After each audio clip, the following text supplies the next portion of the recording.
Hello बच्चों, आज हम पढ़ेंगे 3 से विभाजित होने का नियम।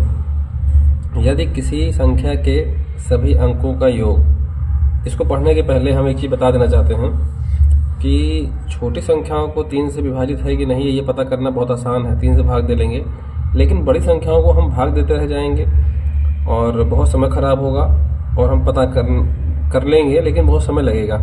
तो इसके लिए एक नियम बनाया गया है जिसको पढ़ करके हम बहुत ही आसानी से ये पता कर सकते हैं कि कोई संख्या 3 से विभाजित हो रही है कि नहीं हो रही है। ठीक है, आइए देखते हैं क्या इसके लिए शर्त है, क्या नियम है। यदि किसी संख्या के सभी अंकों का योग, इस सभी अंकों का योग मतलब ये होता है, जैसे कोई संख्या में 3 अंक दिए हैं, इकाई दहाई सैकड़ा, तो उन तीनों अंकों को योग करके, ठीक है, फिर उसको 3 से भाग दिया जाए और वो 3 से विभाजित हो जाए, तो वह संख्या पूरी की पूरी संख्या 3 से विभाजित हो जाएगी, पूर्णतः विभाजित हो जाएगी।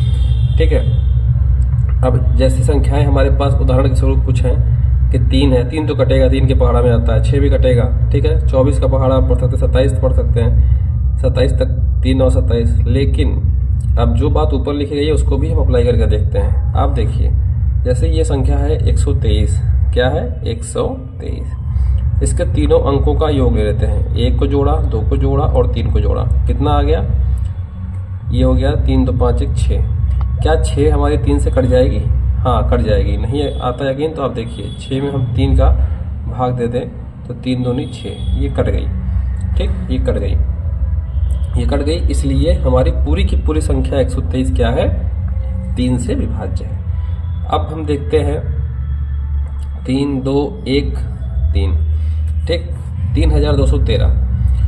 इसको भी हम लोग सारे अंकों को योग करके देखते हैं, 3 + 2 + 1 + 3। अब इन चारों को जोड़ लो, इसके चारों अंकों को जोड़ लेते हैं। 3 2 5 1 6 6 3 9। क्या 9 हमारा 3 से कट जाएगा? हाँ, बिल्कुल कट जाएगा, 3 त्रिका 9। तो इस तरह से अगर ये 3 से इसका योग जो है, योग अगर हमारा विभाजित हो रहा है, इसका जो ये योग लिखा है बेटा, ये जो योग, ठीक, जोड़ने पे जो आता है उसको योग बोलते हैं। अगर ये योग हमारा 3 से पूरा पूरा कट रहा है तो ये संख्या भी हमारी पूरी पूरी कट जाएगी। अब इस संख्या को हम देखते हैं, ठीक, 4321 को देखते हैं। चलो इसको योग करके देखते हैं। 4 + 3 + 2 + 1 जोड़ो, 4 3 7 7 2 9 9 1 10। अब 10 को हम 3 से भाग करके देखते हैं। क्या 3 का पहाड़ा 3 बार पढ़ेंगे तो 9 आएगा? पूरा पूरा कटा? नहीं कटा, यहाँ शेषफल बच गया ना, शेषफल हमारा बच गया ना। तो हम कह सकते हैं कि 10 जो है 3 से पूरी पूरी तरह नहीं कटा, और जब इसका योग ही 10 है और 10 पूरा पूरा नहीं कट रहा है, तो अर्थात ये पूरी संख्या भी 3 से विभाज्य नहीं होगी।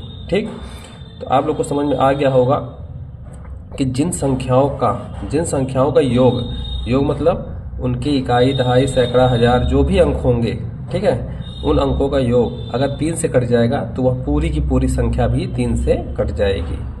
धन्यवाद।